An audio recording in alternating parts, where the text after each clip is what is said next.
35 کی ڈیل ہم کرنے انشاءاللہ دیکھیں بہت بات چیت ہماری آلموسٹ اٹ از دیئر, بہت اچھی ڈیل ہو رہی ہے, اور اس کے علاوہ اور بھی بہت سارے پروگرام ہیں.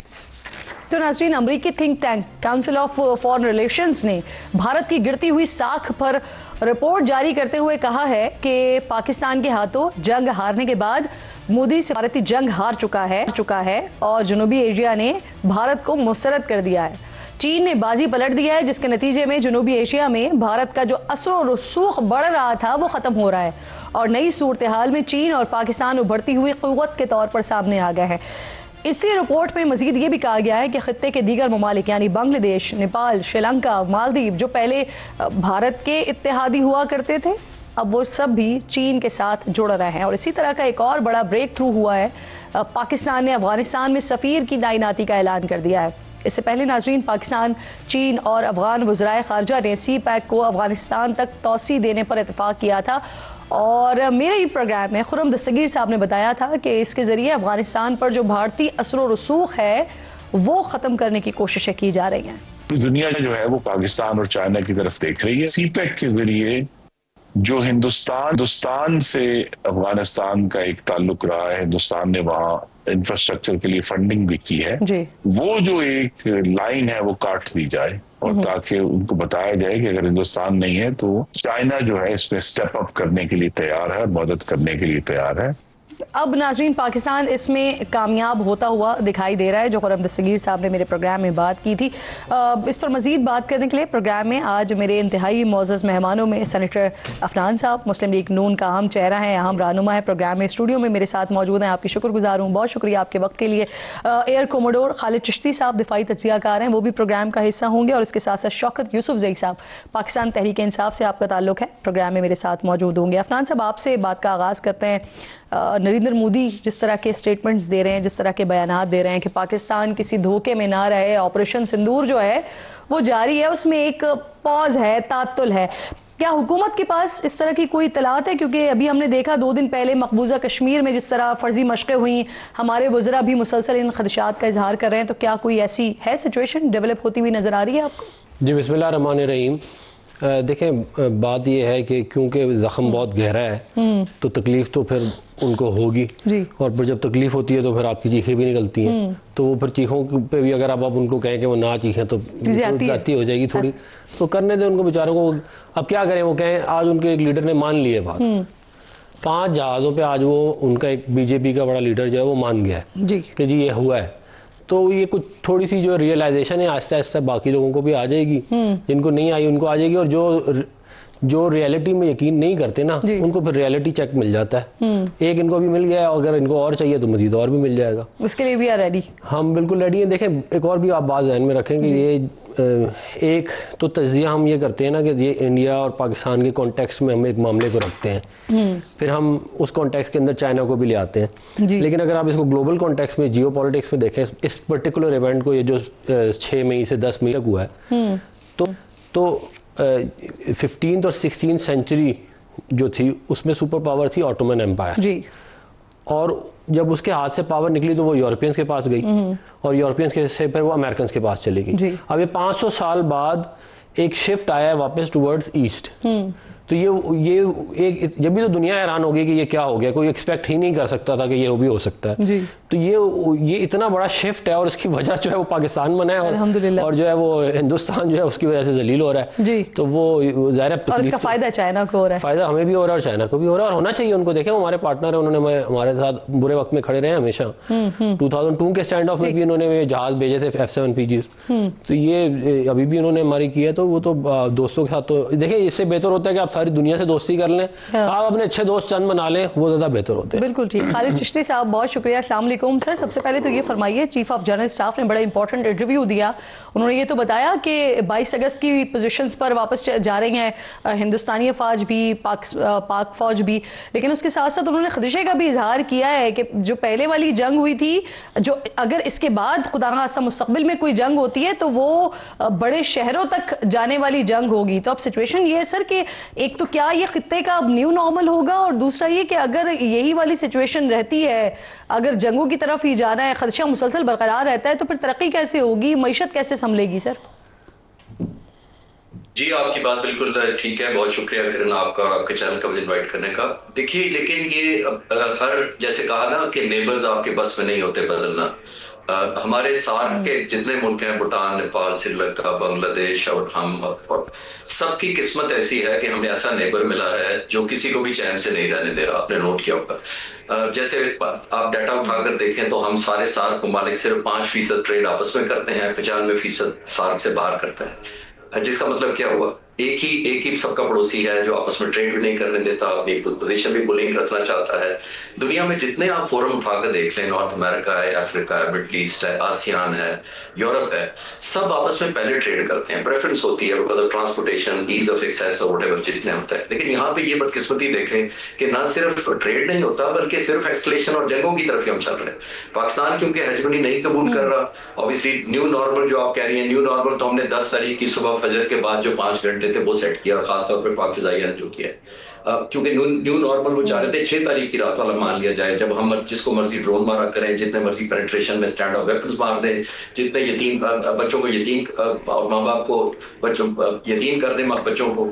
وہ انہوں نے نیو نارمل سمجھا تھا کہ 6 تاریخ کا. لیکن ہم نے پھر 7 تاریخ کو ایک ڈیٹرنس کا میسج دیا 6+1 کر کے، اور کہا کہ یہ ڈیٹرنس ہے، یہ پرائس آپ کو دینی پڑے گی. شاید وہ پھر سمجھ نہیں آئے. 7-8 تاریخ کو جو یہاں پہ ڈرون آتے رہے، وہ ایک اور انڈیکیٹر تھے کہ یا ہندوستان ہماری قابلیت پر شک رکھتا ہے یا پھر ہمارے حوصلے پر شک رکھتا ہے. اور دونوں کو ہم نے پھر 10 تاریخ کی صبح غلط ثابت کیا، اور نیو نارمل وہاں چھوڑ دیا گیا. اور جب نیو نارمل ان کو ایکسیپٹیبل نہیں ہوا تو آپ نے دیکھا کہ وہ امریکہ بھاگے گئے، کہ انہوں نے کہا کسی طریقے سے جان بند کرا دے. اور پھر ایک اور جس کو کہتے ہیں کہ ٹرک کی بتی پیچھے اپنی قوم کو لگا دیا. 2019 میں کہا تھا کہ اگر ہمارے پاس رافیل ہوتے تو ہم یہ کرتے، اور ابھی وہ کہہ رہے ہیں کہ ہمارے پاس اگر یہ ایکما نیا جہاز جو انہوں نے کہا اسٹیلتھ ہم بنانے جا رہے ہیں وہ ہوتا تو پھر ہم پتہ نہیں کیا کچھ کر دیتے، اور وہ آنے والا ہے. 40 سال میں تیجس ان کے پاس آیا نہیں ہے، جو ہندوستان کی چیف پریشان نظر آتے ہیں. وہ جہاز ہے جو جنگ میں حصہ نہیں لیا، جس نے 1985 میں ڈیولپمنٹ شروع کی تھی. پاکستان نے 1995 میں کر کے 200 جہازوں کو جنگ میں لگایا. تو یہ فرق. اچھا خالد صاحب، یہ والی سچویشن تو ہے کہ جس طرح کی سبکی اٹھانی پڑی ہے تو وہ ڈومیسٹکلی بھی ان کو وہ اپنے زخم تو چاٹ رہے ہیں اور اپنی بڑائیاں تو مار رہے ہیں، لیکن اس طرح کی جو اسٹیٹمنٹس دے رہے ہیں کہ آپریشن سندور ابھی ختم نہیں ہوا ہے، اس کے پیچھے کیا وجہ لگتی ہے آپ کو، اور ایسے اسٹیٹمنٹس کیوں آ رہے ہیں؟ دیکھیے بہت بڑی امبیرسمنٹ ہے، جو بھی ہم سینیٹ صاحب بھی کہہ رہے تھے کہ ہیوملیشن بہت بڑی ہے، یہ چھوٹی نہیں ہے. اور ہیوملیشن فردر ہونے جا رہی ہے اگر رافیل بنانے والی کمپنی نے انسسٹ کیا. اور ابھی تک آپ نے نوٹ کیا ہے کہ دنیا میں آپ کو ایک اور انٹرسٹنگ بات بتاتا چلوں کہ 2001 میں یہ رافیل جہاز پہلی دفعہ فرانس کی نیوی نے ڈر کیے تھے. تقریباً 25 سال سے یہ جہاز آپریشنل ہے، اور 25 سالوں کا اگر آپ ایوریج نکالیں تو آج تک صرف 9 رافیل کریش ہوئے ہیں پچھلے 25 سالوں میں. اینڈ ایوریج لٹل لیس دین 3 جہاز بنتے ہیں. آپ سوچئے ذرا، 3 سال میں 1 جہاز گرنا بنتا ہے. پچھلے اگر 24-25 سالوں کا اگر حساب لگایا جائے، جس کا مطلب ہے ایوری 3 ایئرز 1 جہاز گرا، اور ہندوستان نے 1 گھنٹے میں 3 گروا دی. تو اب آپ کمپیریزن کریں، کہاں 3 سال میں 1 گرتا تھا، یہاں 1 گھنٹے میں 3 گر گئے، تو پھر ہیوملیشن تو لگتی ہے. اور چند ملک جو پہلے خرید چکے تھے جیسے ایجپٹ ہے، گریس ہے، کروشیا ہے، انڈونیشیا، یہ تو لے چکے تھے. بہت ساری کلائنٹس خراب ہو رہی ہے، تو ہندوستان کے لیے ڈبل امبیرسمنٹ ہو رہی ہے، ڈومیسٹک فرنٹ پہ بھی اور انٹرنیشنل فرنٹ پہ بھی. اچھا سر، اگر فرانسیسی کمپنی اس چیز کو پریشرائز کرتی ہے کہ تو کیا بھارت اس بات پر مجبور ہو سکتا ہے کہ وہ اپنا آڈٹ کروائے؟ دیکھیے کرن، یہ انٹرنیشنل نارمز ہوتے ہیں. جب کمپنی آپ کو کوئی جہاز دیتی ہے اور وہ ایکسیڈنٹ کا شکار ہو جاتا ہے جہاز، تو یہ ایک لیگل کہہ لیں، یہ ایتھیکل رائٹ ہوتا ہے اس کمپنی کا ٹو فائنڈ آؤٹ کہ یہ ہیومن ایرر یا پائلٹ ایرر کی وجہ سے کریش کیا گیا ہے، یا ہمارے جہاز میں کوئی ٹیکنیکل خرابی ہو گئی ہے جو ان کے مینوفیکچرنگ کی وجہ سے.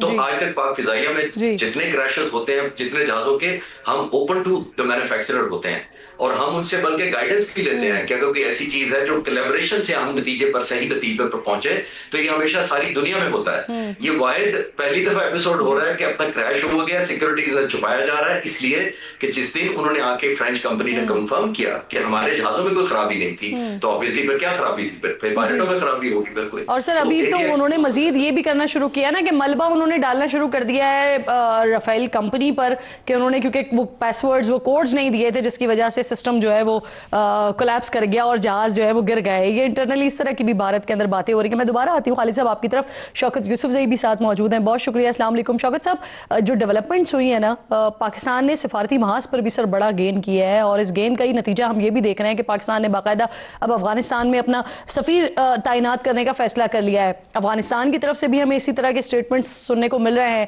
پاکستان میں جو حملے کیے جاتے ہیں طالبان کی طرف سے, اس کے لیے کہا جا رہا ہے ان حملوں کو ناجائز قرار دیا جا رہا ہے, پھر امیر کی نافرمانی انہیں کہا جا رہا ہے, اور پھر یہ جو سی پیک کے ساتھ افغانستان کو جوڑنے کی بات ہو رہی ہے, یہ ایک نئے دور کا آغاز ہو رہا ہے, اور اس کا جو اہم مقصد ہے کہ وہ بھارت کا جو تسلط ہے یا بھارت کے ساتھ جو تانے بانے ملتے ہیں اس کو دور کرنا اور اسے ختم کرنا ہے بیسیکلی. ہم کتنے کامیاب ہو جائیں گے سر اس میں؟ بسم اللہ الرحمن الرحیم. بہت شکریہ. دیکھیں دو چیزیں ہیں, ایک تو افغانستان ہے, دوسرا انڈیا ہے.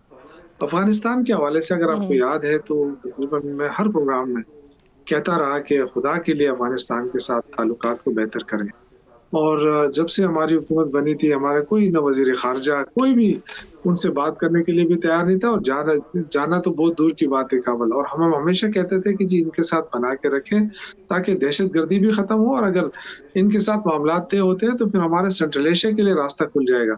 تو اچھا ہوا کہ کئی یہ چیز آئی. اب ہمیشہ یہ کہتے تھے کہ جی یہ حکومت تو ہم تسلیم ہی نہیں کرتے, یہ حکومت تو کسی اس کے کنٹرول میں نہیں ہے, یہ ہماری بات نہیں مان رہی. لیکن آج دیکھیں جب آپ نے ان سے رابطہ کیا, آپ نے جب سفارتی آپ کو پی ٹی آئی گورنمنٹ نے کہا تھا کہ اگر آپ نہیں کر سکتے تو ہم آپ کے لیے فیسیلیٹیٹ, ہمیں پتا تھا کہ افغانستان جو ہے وہ ہمارا پڑوس ملک کا پڑوس نہیں بدلے جا سکتے نا, ان کے لیے بھی مشکلات ہیں.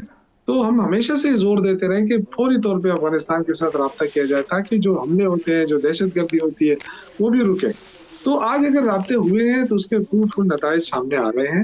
افغانستان کے ساتھ اگر آپ کے رابطے صحیح ہیں, اگر وہاں پہ حالات درست ہوتے ہیں, وہ آپ کے ساتھ کھڑی ہوتی ہے گورنمنٹ, تو ایک تو آپ کی دہشت گردی آٹومیٹکلی کم ہو جائے گی, اور دوسرا یہ ہے کہ آپ کی تجارت افغانستان کے ساتھ بھی بڑھے گی, اور اگر اللہ نے چاہا تو آپ سینٹرل ایشیا کے روٹ آپ کے لیے کھل جائے گا. اور یہ جو نئی ڈیولپمنٹ ہو رہی ہے, پہلے بھی اس قسم کی ڈیولپمنٹ ہوئی تھی اگر آپ کو یاد ہے چترال تک. اور ابھی جو پالیسی ہے سر شوکت صاحب, ابھی جو پالیسی ہے وفاقی حکومت کی افغانستان کے لیے, اسے کے پی کی حکومت, صوبائی حکومت درست سمجھتی ہے؟ دیکھیں ہم تو دیکھیں اس میں سیاست نہیں ہے, اس میں سیاست کرنے کی ضرورت بھی نہیں ہے, کیونکہ ہم جس خطے میں ہم رہ رہے ہیں 15 20 25 سالوں سے ہم دہشت گردی کا شکار ہیں, اور اس کا واحد حل یہ ہے کہ ہم افغان حکومت کے ساتھ مل کر کام کریں. یہ واحد راستہ ہے, اور اسی پہ ہم فوکس کرتے رہے, ہم بار بار زور دیتے رہے. آج اگر ہماری وزارت خارجہ یا گورنمنٹ کو یہ احساس ہوا ہے کہ ہاں یہی ایک راستہ ہے, دیکھیں آپ بگاڑنے سے تو آپ کچھ حاصل نہیں کر سکتے نا. آپ انڈیا کے ساتھ تو آپ لڑ سکتے ہیں, لیکن افغانستان کے ساتھ لڑ کر آپ کو کیا ملے گا؟ یہ واحد راستہ ہے جس کے ذریعے ہم اپنے انڈسٹری کو بڑھا سکتے ہیں. ابھی آپ سمجھتے ہیں کہ وفاق کی پالیسی درست ہے سر؟ دیکھیں پالیسی کیا ہے کیا نہیں, اب یہ تو افنان صاحب بتائیں گے کہ کیا پالیسی ہے, لیکن میں یہ سمجھتا ہوں کہ افغانستان کے ساتھ اگر آپ کے معاملات درست ہوئے ہیں تو آپ کا آدھا سر درد ختم ہوا ہے. اب دیکھیں انڈیا کی بات, دیکھیں انڈیا دھمکیاں دے کچھ بھی کرے, ظاہر ہے دیکھیں وہ اپنے لوگوں کو مطمئن کرنے کی کوشش تو کریں گے, ان کو ایک ہزیمت تو اٹھانی پڑی ہے, اس میں کوئی ڈاؤٹ نہیں ہے. اور ایک وہ جو چلے میں جواب لے بھی لیتی ہوں, پھر افنان صاحب ساتھ ہی موجود ہیں تو ان سے یہ جواب لے لیتی ہوں. سر سفیر تعینات کرنے جا رہے ہیں ہم, تو پھر ہم کیا کہہ سکتے ہیں باضابطہ طور پر اور باقاعدہ ہم طالبان حکومت کو تسلیم کرنے جا رہے ہیں؟ سر دیکھیں اس کے اوپر تو ظاہر بھی فیصلہ ہونا ہے, لیکن یہ ایک سمجھ لیں آپ ایک طرح سے اس راستے کی طرف ایک قدم ضرور آپ کہہ سکتی ہیں اس کو, کیونکہ آپ نے پروموٹ کر دیا اپنے ڈپلومیٹک سٹاف کو وہاں پہ ایک ایمبیسڈر کے لیول تک, اور اس کا مطلب یہ بھی آپ لے سکتے ہیں کہ ہمارے تعلقات ان کے ساتھ بہتر ہونے جا رہے ہیں. اور میرا یہ خیال ہے کہ یوسف زئی صاحب ٹھیک کہہ رہے ہیں کہ ہمارے پاس کے علاوہ کوئی چارہ نہیں ہے کہ ہم افغانستان کے ساتھ تعلقات ٹھیک رکھیں.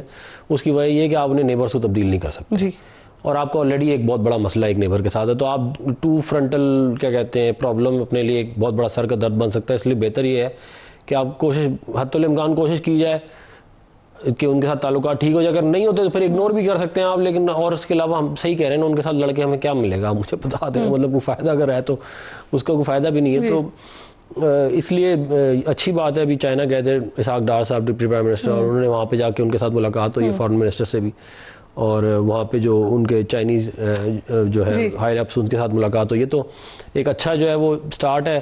اور دیکھیں اور عفنان صاحب اس پہ آپ کو لگتا کیا ہے کہ جو ہم نے سی پیک کی چائنا کے ساتھ مل کر جو افغانستان کو آفر کی ہے، تو اس کے پیچھے جو ایک بڑی اہم ریزن ہے، جیسے کہ آپ خود کہہ رہے ہیں کہ آلریڈی ایک ایسے پڑوسی کا ہمیں سامنا ہے، ہم دوسرے پڑوسی کو بھی اس طرح کا نہیں چھوڑ سکتے، تو آپ سمجھتے ہیں کہ وہ جو دو پڑوسی مل کر رہے تھے، وہ بھارت کا جو ان کا تسلط ہے یا جو افغانستان کے ساتھ گٹھ جوڑ کسی بھی طور پر نظر آ جاتا ہے، وہ ختم کر سکتے ہیں ہم؟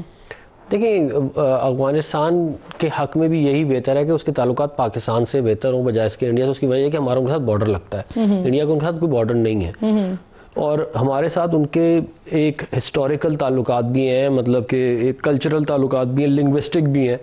اب وہ ٹھیک ہے کہ ٹھیک نہیں رہا ہے، بہت ساری باتیں ہیں، ایک لمبی بحث ہے، اس کے اوپر پڑھ سکتے ہیں کہ کس نے کب کیا کیا، لیکن آگے مزید حالات بہتر کرنے کی ہماری طرف سے ضرور کوشش کی جانی چاہیے، اور میرا حال ہم کر بھی رہے ہیں. اور اگر یہ فرض کریں، دیکھیں آپ خود سوچیں کہ اگر ہم ML1 بناتے ہیں جو کراچی سے پشاور تک ہے، اور وہ ایکسٹینڈ ہو جاتی ہے to Kabul and to Central Asia وہاں سے، تو وہ ہمارے لیے ایک تو سینٹرل ایشین مارکیٹ کھل جائے گی، اور سینٹرل ایشینز کے لیے کراچی پورٹ کھل جائے گا، اور ہم اس کو صرف یہ جو ٹرانزٹ فیس وغیرہ ہے اس میں ہم بلینز آف ڈالر بنا سکتے ہیں.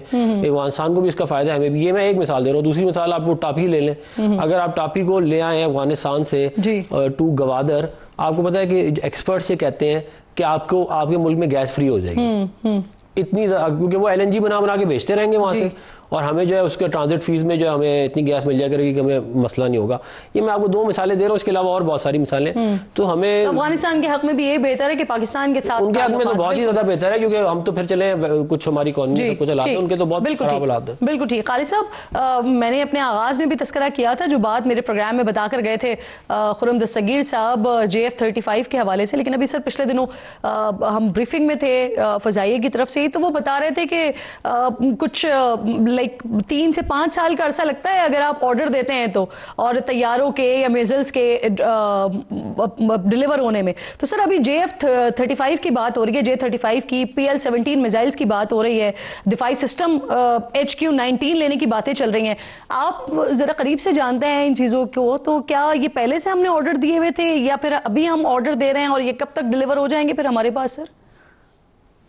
دیکھیے HQ-9B تو اس وقت آپریشنل ہے، اور ایک جو جہاز مارا گیا ہندوستان کا 6 میں سے، اس میں سے ایک HQ-9B کا نشانہ بنا. اور دوسری بات یہ ہے، یہ کوئی 10 مہینے پہلے سے آپریشنل ہے ہمارے پاس HQ-9B. یہ لیٹسٹ ورژن ہے، B کا مطلب لیٹسٹ والی ورژن ہمارے پاس ہے. سرفیس ٹو ایئر ہے، یہ similar for easy understanding S-400 کی بہتر کیٹیگری ہے، جو زیادہ منوربل ہے، اسٹیلتھ ہے، منور کرتا ہے، زیادہ ایکوریٹ ہے. تو HQ-9B کا تو یہ پوائنٹ کلیئر. تو دوسری بات جو آپ کر رہی ہیں J-35 کی، یہ چائنا کا دوسرا اسٹیلتھ جہاز ہے. اس سے پہلے وہ J-20 کوئی 6-7 سال پہلے بنا چکے ہیں. اور انٹرسٹنگ بات یہ ہمیں نوٹ ضرور کرنی چاہیے کہ ابھی جو J-35 ہے وہ چائنیز ایئر فورس میں بھی انڈکٹ نہیں ہوا. وہ ابھی تک ٹرائل پچھلے سال اس نے کمپلیٹ کیا اپنی ٹرائل ورژن، ابھی فائنل ایویلویشن پہ چل رہا ہے، اور فائنل ویپنز اینڈ ایمونیشنز اس پہ انسٹالیشن پہ کام ہو رہا ہے. یہ ایک ذہن میں رکھیے گا کہ ان لائک کنونشنل جہازوں کا جو یہ زیادہ اس میں ڈفرنس زیادہ بڑا جو ہوتا ہے، وہ ظاہر اسٹیلتھ تو ہوتا ہی ہے، ریڈار پر نظر نہیں آتا، ریڈار اس میں ریڈار ایمیشن جو ہوتی ہے اس کو ابزارب کر لیتا ہے یا ڈیفلیکٹ کر دیتا ہے. اور دوسرا اس کے اندر بڑا ڈفرنس ہوتا ہے، یہ بڑا جہاز ہوتا ہے اور اس کے بیلی کے اندر سارے ویپنس ہوتے ہیں تاکہ وہ ریڈار کو اپنا سگنل نہ دے، وہ بھی ہائڈ کیے جاتے ہیں. دوسری بات یہ ہے کہ امپورٹنٹ، بالکل صحیح کہا پاک فضائیہ نے، کہ یہ 3 سے 5 سال کا اس لیے ہوتا ہے، جیسے میں نے عرض کیا کہ J-35 ابھی چائنی ایئر فورس میں بھی نہیں انڈکٹ ہوا. تو ظاہر ہے کوئی ایئر فورس ایسا نہیں چاہے گی جس کے ٹرائل بھی نہ کمپلیٹ ہوئے اور ہمیں ہینڈ اوور کر دے، اور ہم بھی نہیں چاہیں گے. جبکہ J-20 ہے جو پہلا تھا، لیکن J-35 ویل ان ڈیمانڈ ہے، جس کا کمپیریزن کیا جا رہا ہے امریکن F-35 کے ساتھ، جو دنیا کا بیسٹ جہاز میرے حساب سے اسٹیلتھ ہے. تو سر ابھی وہ ان کے فلیٹ میں بھی شامل نہیں ہوا، کیا ہمارے پاس ہماری خریداری کی باتیں ہو رہی ہیں، اور اگر ہو رہی ہیں تو پھر ہمیں کب تک ڈیلیور ہو جائے گا؟ دیکھیے یہ پچھلے سال جنوری 2024 میں پاک فضائی کے سربراہ نے ایک آپریشنل بیس پر ہی اعلان کیا تھا، اور میں بھی وہاں موجود تھا آڈینس میں، جب انہوں نے J-31 کی بات کی تھی. آلموسٹ سیم ایئر کرافٹ، وہ بھی اسٹیلتھ ہے ان کا، اور نام ان کا چائنیز کی ٹرمنالوجیز بدل سکتے ہیں، اور وہ انہوں نے اعلان کیا تھا کہ ہم لینے جا رہے ہیں اس خطے میں. لیکن جیسے میں نے کہا کہ یہ بہت لانگ پروسیس ہوتا ہے، اور یہ انکنونشنل جہاز خاص طور پر زیادہ ٹریننگ مانگتا ہے، زیادہ مینٹیننس مانگتا ہے، اور سب سے بڑی بات جو بڑھ کر ہے وہ زیادہ انفراسٹرکچر اور اوبیسلی اتنی زیادہ کیئر مانگتا ہے مینٹیننس کی. اب آپ کو میں چھوٹا سا پوائنٹ ایڈ کرتا چلوں کہ تھوڑا سا پہلے مشہور ہوتا، آپ نے سنا ہوگا کہ امریکہ نے F-35 ہندوستان کو آفر کیا. اور ہندوستان ابھی تک اس میں ایکسائٹمنٹ نہیں شو کر پایا.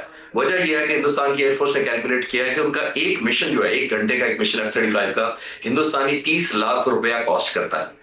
تو یہ بہت بہت مہنگا مشن ہے, جو obviously ایک پریکٹس مشن بھی, ٹریننگ مشن اس بات میں کرنا, جو روٹین مشن اڑے گی. تو obviously ہم نے یہ بھی دیکھنا ہوتا ہے کہ آپ کی اوور آل اکانومی کے اندر وہ فٹ بیٹھتا ہے کہ نہیں بیٹھتا. ٹھیک, صحیح. خالد رشید صاحب بہت بہت شکریہ سر. سوالات بھی تھے کیونکہ وہ رافیل والے جو معاملات ہیں, آڈٹ والا جو معاملہ ہے, مجھے اس پر بھی آپ سے جانا تھا, لیکن آپ نے جانا ہے. بہت شکریہ آپ کے وقت کا. میرے دونوں معزز مہمان شوکت یوسفزئی صاحب اور سینیٹر عفنان صاحب پروگرام میں ساتھ ہی موجود ہیں. ایک چھوٹا سا بریک لیجئے, بریک کے بعد واپس آتے ہیں.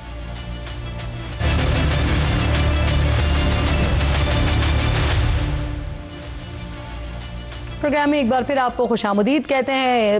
ایک اور معاملہ بھی چل رہا ہے, اور کچھ اس طرح کا معاملہ چل رہا ہے کہ پاکستان تحریک انصاف کے لوگ, ایک طرف ہم علیمہ خان صاحبہ کے مختلف بیانات دیکھتے ہیں, ایک طرف عمران خان صاحب کا مختلف ٹویٹ دیکھتے ہیں, ایکس پر پوسٹ دیکھتے ہیں بڑی سخت زبان کا استعمال کرتے ہوئے, اور تیسری طرف پھر ان کی پارٹی کے موجودہ جو چیئرمین ہیں ان کے اسٹیٹمنٹس دیکھتے ہیں. ان کو لگتا ہے کہ 5 تاریخ سے پہلے عمران خان صاحب جو ہیں وہ جیل سے باہر آ جائیں گے. یہ ساری چیزیں کیسے ہوں گی, کیونکہ یہ تو بڑی واضح طور پر سچویشن بڑی واضح ہے, بڑی کلیئر ہے کہ جس طرف پاکستان تحریک انصاف دیکھ رہی ہے وہاں سے تو ایگزیکٹلی نو لفٹ کا بورڈ لگا ہوا ہے, اور یہ میں بڑی وثوق کے ساتھ آپ کو بات کہہ رہی ہوں. لیکن پاکستان تحریک انصاف یہ بات کیسے کرے گی, اس پر بات کرنے کے لیے شوکت یوسفزئی صاحب ساتھ ہی موجود ہیں. شوکت صاحب, آپ لوگوں کی طرف سے بار بار یہ کہا جا رہا ہے کہ 5 تاریخ تک عمران خان جو ہیں وہ یا بشرا بی بی صاحبہ جیل سے رہا ہو سکتی ہیں. کیسے, میکنزم کیا ہے, کس سے بات چیت ہو رہی ہے, کیا ہو رہا ہے؟ نہیں دیکھیں, بات چیت کا تو میں بالکل کیٹیگوریکلی ڈینائی کرتا ہوں کہ کوئی بات چیت نہیں ہو رہی. اور یہ ہو سکتا ہے کہ کیس ٹو کیس ہو سکتا ہے, کیونکہ کیس کے اندر کچھ ہے تو نہیں, دم تو نہیں ہے. لیکن اگر ہیئرنگ ہوتی ہے تو پھر تو یہ کیس جو ہے وہ ختم ہو سکتے ہیں, جس طرح سائفر جو ہے وہ ختم ہوا. لیکن مسئلہ یہ ہے کہ کیس لگ نہیں رہے ہیں, تاریخوں پہ تاریخیں دی جا رہی ہیں. تو یہ ایشو ہے. عدالتی نظام جو ہے ہمارا 26ویں ترمیم کے بعد کچھ ایسا اس میں پھنس چکا ہے کہ آزادانہ فیصلے بھی نہیں کر پا رہا ہے. اور اب تو دیکھیں, ایک تو نئی ایک سلسلہ شروع ہو گیا ہے کہ جی جو آپ کے MNAs ہیں ان کے خلاف کارروائیاں ہوں. ابھی میں آج سن رہا تھا کسی ایک جرنلسٹ کا نام تو نہیں لیتا ہوں, ان کا تجزیہ سن رہا تھا کہ جی 50% جو ہے PTI کے MNAs کو فارغ کر دیا جائے گا, اب ان کی جگہ نون لیگ کو جتوا کے پھر اسمبلی میں اکثریت دلا دی جائے گی. اب یہ کیا گیم ہو رہا ہے؟ ایک طرف آپ کہہ رہے ہیں جی انڈیا حملہ کر رہا ہے, ہم قوم اکٹھی ہے, لیکن دوسری طرف جو ہے نا قوم کو تقسیم کرنے کے لیے جو سازشیں ہو رہی ہیں, یہ بھی میرے خیال سے بہت عجیب سی صورتحال بنی ہوئی ہے. اچھا, آپ کہہ رہے ہیں ہیئرنگز ہوتی ہیں تو بشرا بی بی جو ہے وہ باہر آ سکتی ہیں, تو سر کچھ نہ کچھ اشارے تو مل رہے ہوتے ہیں, تو کیا ایسے اشارے ملے ہیں آپ کو کہ ہیئرنگ ہوتی ہے تو وہ واقعی باہر آ جائیں گی, عید سے پہلے آ جائیں گی؟ دیکھیں کسی کیس کے اندر کوئی دم نہیں ہے. دیکھیں یہ تو وکلا بہتر طور پہ جانتے ہیں, جو ہمارے سینئر وکلا ہیں وہ خود یہ کہہ رہے ہیں کہ اگر یہ ٹرائل شروع ہو جائے تو ان کیسوں میں کوئی دم ہی نہیں ہے. کیا اب تک مطلب جو بھی آج کل جو سزائیں ہوئی ہیں, سارے آج 2 بندوں جو ہمارے MNAs 11 ملزمان کو, جی ہاں عبداللطیف دیکھیں وہ مجھے بتا رہے تھے کوئی کہ کوئی وکیل بھی نہیں آیا, دلائل بھی نہیں ہوئے. جو دلائل سنے جاتے ہیں نا وہ دلائل نہیں سنے گئے, اور دلائل سنے بغیر چیلنج کریں گے اس کو ڈیفینیٹلی. یہ تو میری بات ہوئی ہے ان سے, میں نے کہا ضرور اس کو چیلنج کریں, کیونکہ دیکھیں انصاف پر مبنی فیصلے ہوں. بے شک اگر کوئی گلٹی ہے تو عدالت کا کام ہے وہ سزا دینا, اس پہ تو کوئی دو رائے نہیں ہے. شوکت صاحب مجھے اجازت دیجیے گا. سر سزا ہو گئی عبداللطیف صاحب کو, اب ان کی جو نشست ہے NA1 وہ خالی ہو جائے گی, ہو گئی ہے انفیکٹ, تو پھر کیا ہوگا وہاں حکومت بائی الیکشن کروائے گی, یا پھر جس طرح سے صوبہ خیبر پختونخوا میں ہم دیکھ رہے ہیں سینٹ کا معاملہ لٹکا ہوا ہے, یہ بھی لٹکا ہی رہے گا؟ نہیں, میرا نہیں خیال ہے کہتے ہیں یہ لٹکے گا. یہ تو بہت دفعہ بہت سارے بائی الیکشنز ہوئے ہیں, ابھی بھی ایک ہونے والا ہے جی سیالکوٹ میں پرسوں. تو مطلب کہ میرا نہیں خیال کہ کوئی ایسا مسئلہ ہوگا. جو وہ تو اس لیے رکا ہوا ہے, دیکھیں یہ بات پوری نہیں بتاتے, یہ بات پوری اگر بتائیں نا, بات یہ ہے کہ پشاور ہائی کورٹ کا فیصلہ تھا کہ آپ نے یہ جو سیٹیں ایلوکیٹ کی ہیں یہ ٹھیک ہے, اس کو امپلیمنٹ کرنا تھا یہ PTI کی گورنمنٹ نے, اور وہاں پہ اوتھ لینی تھی MPS سے. انہوں نے اس فیصلے کو امپلیمنٹ ہی نہیں کیا. اس وقت یہ آئین اور قانون کو کسی کو مانتے نہیں ہے ویسے. اس وقت انہوں نے کہا ہم سپریم کورٹ چلے گئے. اب وہ کیس چلتا رہا. جب ان کے حق میں فیصلہ آ گیا تو انہوں نے کہا آپ امپلیمنٹ کرو. تو پھر گورنمنٹ نے کہا ہم ریویو پٹیشن میں چلے جاتے ہیں. پھر آپ نے نہیں کیا, پھر ہم نے تو یہ خود اگر یہ نہ کریں حرکتیں تو ان کے ساتھ بھی نہیں ہوں گی. یہ جو معصوم بن جاتے ہیں نا کہ سر وہ نہیں مانتے نا قانون کو, آپ تو مانیں. نہیں ہم تو مان رہے ہیں, ہم ریویو میں اگر آ جائے گا تو ہم کر دیں گے, ہمارے پاس کوئی چوائس ہی نہیں ہے. بات یہ ہے کہ یہ آئین اور قانون جو ہے نا یہ سلیکٹیو امپلیمنٹیشن نہیں ہوتی اس کی, یا آپ کی ولفل امپلیمنٹیشن نہیں ہوتی کہ جہاں دل چاہ رہا ہے وہاں پہ لگا دو, جہاں دل چاہ رہا ہے نہیں لگاؤ. اچھا, عمران خان کو یا بشرا بی بی کو عید سے پہلے یا عید کے فوراً بعد کوئی ریلیف کا امکان ہے, ویسے کوئی ملنے جا رہا ہے ریلیف؟ دیکھیں میں ان کی فیملی کے جو کیسز ہیں ان کو تو مجھے نہیں ان ڈیٹیل پتا, وہ تو ظاہر ان کے لائرز ہی بتا سکتے ہیں, لیکن میں نہیں سمجھتا عمران خان صاحب کے جو کیسز ہیں بالخصوص 190 ملین پاؤنڈ والا بھی اور جو توشہ خانہ والے, ان کے اوپر مجھے نہیں لگتا کہ ان کو ریلیف مل سکتا ہے, کیونکہ وہ تو جینون کیسز ہیں. اگر آپ کے پاس الٹے سیدھے کیسز آپ پہ کوئی کر بھی دے نا, اور ہمارے ملک میں ہو جاتے ہیں, میرے پہ بھی ہوئے ہوئے, تو وہ اگر ان میں کچھ ہو نہ تو وہ تو ایویڈنس بھی نہیں ہوگا, وٹنسز بھی نہیں ہوں گے, تو ہوا میں اڑ جائے گا کیس. لیکن یہ کیس ہوا میں, اور بیک گراؤنڈ میں کوئی چل رہی ہے کوئی بات چیت, ریلیف کوئی نہیں ہے یعنی؟ نہیں, آپ تو دیکھیں مجھے آپ ایک بات بتائیں نا کہ آپ نے ملک کو ڈیفالٹ کرانے کی کوشش کی, ملک ڈیفالٹ نہیں ہوا, اللہ تعالیٰ نے بچا لیا. ریلیف ہے یا نہیں سر؟ نہیں, یس یا نو میں بتائیں. مجھے نہیں لگتا. آپ کو نہیں لگتا؟ بالکل ٹھیک ہے, افنان صاحب کہہ رہے ہیں کوئی ریلیف نہیں ہے, ان کو نہیں لگتا. بہت شکریہ آپ کا شوکت یوسف زئی صاحب, سینیٹر افنان صاحب ساتھ موجود تھے. ایک چھوٹا سا بریک لیجیے ناظرین, بریک کے بعد واپس آتے ہیں.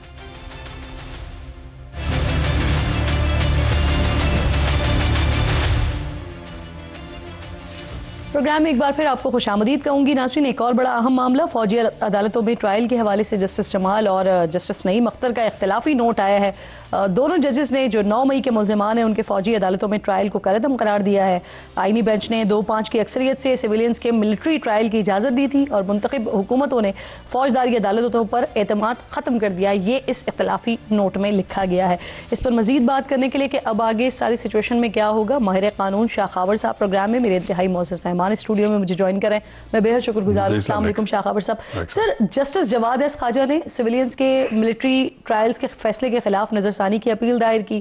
ان کا یہ موقف ہے کہ آئینی بینچ نے ایف بی علی کیس, ڈسٹرکٹ بار ایسوسی ایشن کیس اور شاہدہ ظہیر عباسی کیس پر غلط انحصار کیا ہے. آئینی بینچ نے آزادانہ اپیل کا حق فراہم کرنے کا حکم دے کر تسلیم کیا کہ فوجی عدالتیں آزاد نہیں ہیں.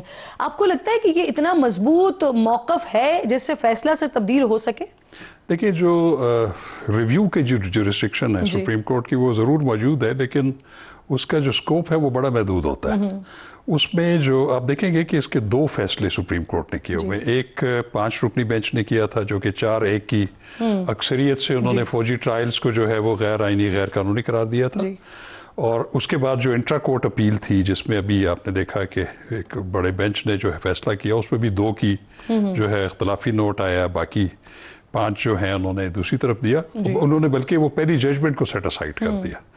تو اب چونکہ 2 فیصلے آ چکے ہیں, پھر جو ریویو ہے وہ ریویو لگتا بھی اسی بینچ میں ہے, اور ریویو میں آپ پورے کیس کو اوپن نہیں کر سکتے جو پہلے ڈسکس ہو چکا ہے.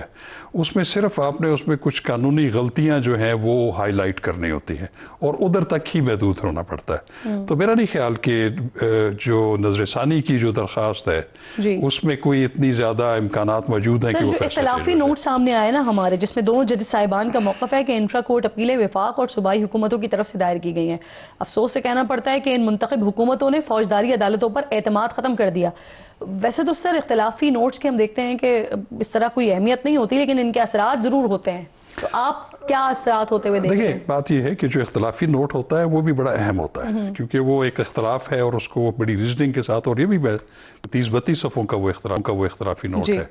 تو وہ ایکڈیمکلی تو وہ ڈسکشن اس پہ ہوتی ہے, اور وہ جس طرح یہ ججمنٹ جو اس کا تفصیلی فیصلہ آئے گا وہ بھی جو لا جرنلز میں جو ہے وہ چھپے گا, تو یہ اختلافی نوٹ بھی چھپے گا. تو اس کی ظاہر ہے کہ وہ پریویل تو جو ہے اکثریتی ججمنٹ ہی کرتی ہے, جو اکثریتی بینچ جو ججز ہیں, لیکن اس کو ایکڈیمکلی ضرور پڑھا جاتا ہے اور اس کو دیکھا جاتا ہے. اس کی بھی اپنی ایک اہمیت ہے, لیکن ظاہر ہے کہ جو پھر اکثریتی رائے ہے اس نے زیادہ پریویل کرنا ہے. بالکل ٹھیک. سر, اختلافی نوٹ میں کہا گیا کہ فوج حکومت اپنے مقصد کے لیے فوجی عدالتوں پر انحصار کر رہی ہے, اور فوجی عدالتوں سے یہ توقع رکھنا کہ وہ بغیر ثبوت کے کسی کو مجرم ٹھہرائیں گی تو یہ منصفانہ ٹرائل کی خلاف ورزی ہوگی. تو یہ تو پورے سسٹم کو چارج شیٹ کیا جا رہا ہے. سر دیکھیں, وہ ان کی رائے ہے, وہ بڑی عدلیہ کا یہی تو ایک حسن ہے کہ اس میں اختلافی نوٹ جو ہے اس کی بھی اتنی اہمیت ہے, اور ججز آزاد ہوتے ہیں اپنے کانشنس کے مطابق اور اپنی انٹرپریٹیشن آف لا کے مطابق کسی چیز کو فیصلہ کرنا. لیکن ایک چیز آپ نے دیکھی ہوگی کہ جو اکثریتی فیصلہ ہے اس میں انہوں نے ایک نئی چیز جو ہے اس میں اضافہ کیا ہے. انہوں نے وفاقی حکومت کو اور پارلیمنٹ کو ہدایت کی ہے کہ آپ ایک جو ملٹری ٹرائلز ہیں جو ماشاء اللہ جو کورٹ مارشل پروسیڈنگز ہیں اس میں جو سزائیں ہوئی ہیں اس کو تو پروٹیکٹ کیا انہوں نے, لیکن انہوں نے کہا ہے کہ ایک میننگ فل ایک ریویو یا اپیل جو ہے اس کا حق جو ہے ہائی کورٹ میں دیا جائے, اور وہ 45 ڈیز کی انہوں نے ایک ٹائم لائن انہوں نے دیا ہوا ہے. تو یہ اس میں ایک فرق ہے. پہلے تو دیکھیں اگر آپ 1952 کے آرمی ایکٹ کو دیکھیں تو اس میں جو بھی کورٹ مارشل کی سزائیں ہیں اس کے خلاف آرمی کی اپنی ہیرارکی میں ایک کورٹ آف اپیل ہے. اس کے بعد پھر فائنل مرسی پٹیشن جو ہے وہ چیف آف آرمی سٹاف ہوتے ہیں, تو اس کے بعد پھر صدر مملکت کے پاس بھی ہوتی ہے. لیکن یہاں پہ ایک ایکسیپشن انہوں نے کریٹ کی ہے کہ وہ وفاقی حکومت یا پارلیمنٹ جو ہے وہ اس ڈائریکشن کی پابند ہے کہ وہ ہائی کورٹ پہ ایک ان کا جو ہے ایک اپیل کا حق جو ہے وہ چاہے وہ پاکستان آرمی ایکٹ میں یا پاکستان آرمی کے جو رولز ہیں ریگولیشنز ہیں اس میں ترمیم کا انہوں نے کہا کہ آپ یہ چھوڑ کریں. یہ میں سمجھتا ہوں کہ یہ ایک خوش آئند بات ہے. میں یہی آپ سے پوچھنے والی تھی کہ یہ جو پہلا فیصلہ تھا اس میں یہی کہا گیا تھا نا, حکومت کو کہا گیا تھا کہ وہ 45 دن میں اپیل کا حق دینے کے حوالے سے قانون سازی کریں جس کا آپ تذکرہ کریں, اور ہائی کورٹ میں اپیل کا حق دینے کے لیے آرمی ایکٹ میں ترمیم کرے. تو سر آپ کو لگتا ہے کہ حکومت قانون سازی کرے گی, اور اگر ایسا نہیں ہوتا تو یہ نظر ثانی کی اپیل کے لیے مزید جواز فراہم نہیں کرے گا کہ حکومت تو خود ہی فیصلے پر عمل درآمد نہیں کر رہی ہے؟ دیکھیں ویسے تو اصولی طور پہ جو فیصلہ کیا ہے حکومت اس پہ بالکل وہ پابند ہے کہ اس پہ عمل درآمد کرے, لیکن اگر وہ اس سے اختلاف کریں تو وہ بھی ایک نظر ثانی کی درخواست وہ بھی دے سکتے ہیں. لیکن میرا خیال ہے کہ حکومت میں کوئی ایسے چانسز مجھے نظر نہیں آ رہے کہ وہ اس کے اختلاف کریں گے یا اس کو جو ہے اس ڈائریکشنز کو کمپلائی ود نہیں کریں گے.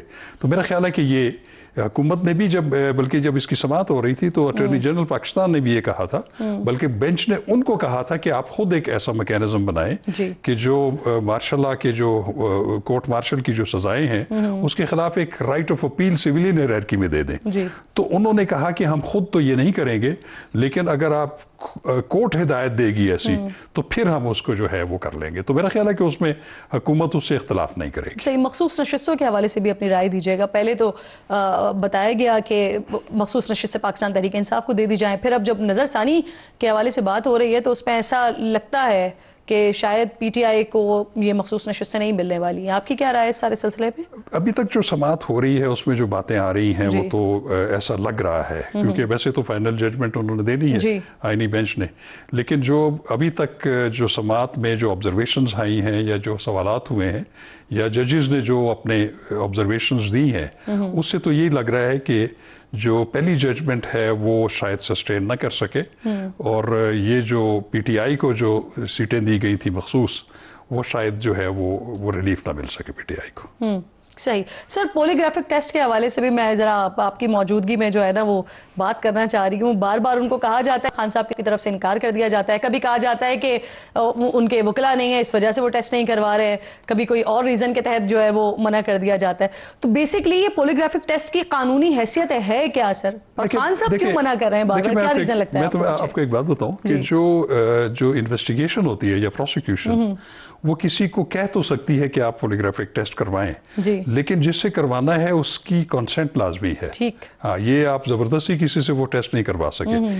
جیسے مخصوص کیسز میں خواتین کو مجبور نہیں کیا جا سکتا ہے کہ آپ میڈیکل ٹیسٹ کروائیں, وہ اگر والنٹیرلی کرانا چاہیں تو وہ تو ٹھیک ہے, لیکن اس سے یہ ضرور ہوتا ہے کہ اگر استغاثہ اگر ملزم کو یہ کہے کہ آپ پولیگرافک ٹیسٹ کروائیں اور اگر نہ کرے تو اس میں ایک تھوڑی سی انفرنس ضرور ڈرا کی جا سکتی ہے کہ وہ شاید اس کے کانسیکوینسز سے بچنے کے لیے ایسا کر رہا ہے, لیکن یہ کوئی اتنا ایک بڑا ثبوت نہیں ہے.